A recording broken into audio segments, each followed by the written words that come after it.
Kinontra ng mga taga-Tondo, Maynila ang ulat na bumaba ang antas ng kriminalidad sa bansa. Anila, taliwas ito sa tunay na nangyayari sa mga komunidad sa iba't ibang panig ng bansa.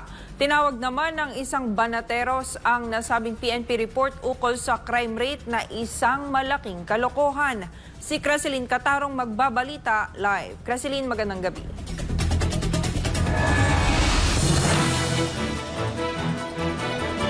Frances, magandang gabi. Layo ni Pastor Apollo C. Kibuloy na ayusin ang bansang Pilipinas para sa mas magandang bukas ng mga susunod na henerasyon. Ito'y tugon din o bilang tugon din sa hinaing ng mga Pilipino na nagsasabing hindi na nila ramdam ang kaligtasan sa kanilang komunidad dahil sa lumalalang kaso ng krimen. Lalo dahil nga sa lumalalang kaso ng krimen na nagdulot sa kanila ng takot at pangamba.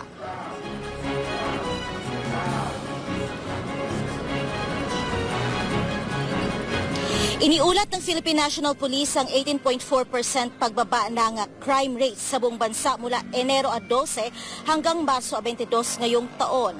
Malaking pagbaba raw ang naitala sa murder, homicide at physical injury.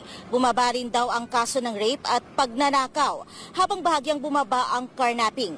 Ngunit para sa mga taga-Tondo, Maynila, hindi ito sumasalamin sa aktual na kalagayan. Sinabi ni Aling Wilma na patuloy pa rin dumarami ang krimen, lalo na yung mga may kinalaman sa iligal na droga. Lalo na yung sa droga, as in sobrang dami na hindi siya katulad kay Duterte na talagang lahat wala na, natanggal na lahat. Pero nung ito kasi sa panahon ngayon ulit, wala na, as in dumami na, lalo na yung mga pagpatay, ganyan, as in madami na talaga. Kaya sa akin, hindi na siya safe. Nagpahayag din ng pagkabahala si Aling Edna, isang ina na nangangambang baka mabiktima ang kanyang mga anak sa patuloy na isyu ng kidnapping. Kinukuha yung kidney na solusyonan ba yun? Iba hindi. Kaming mga magulang na nag-worry. Hindi naman na solusyonan yun eh. Kaming mga magulang na natatakot lang sa mga ganun sistema. O, i-kidnap kasi ng aksyon. Di ba wala? Para naman kay Engineer Calapi, kasinungalingan ang ulat ng pamahalaan na bumaba ang kriminalidad sa bansa. Yung crime naman, sumobra na eh. Dahil yung drug, tuloy-tuloy yung drugs eh. Hindi na bumababa yung drugs eh. Wala naman totoo yun sa kanila eh. Panay kasinungalingan lahat yan eh. Ayon naman kay Bong Zapanta, isang kinatawan ni Atty. Vic Rodriguez, ang patuloy na krimen ay malinaw na epekto ng lumalalang kahirapan at kagutuman sa bansa. Alam naman po nating lahat na isa sa dahilan ng paglala ng krimen ay yung matinding kahirapan na naranasan natin sa ating bayan ngayon. Sobrang taas ng mga presyo ng bilihin at lumalaking kawalan ng trabaho sa ating mga kababayan. No? Dagdag pa niya, malaki ang kakulangan ng gobyerno sa pagbibigay ng konkretong solusyon sa mga suliraning ito. Wala tayong makitang solusyon o programa. Halimbawa yung solusyon sa kahirapan o sa pagkain. Walang programa para sa food security. Sa halip ay mga ayuda katulad ng AIX, tupad. Binigyang diin naman ni Jay Guevara, isa sa mga banateros at anchor ng SMNI, na ang sinasabing pagbaba ng krimen ay isang malaking kalokohan.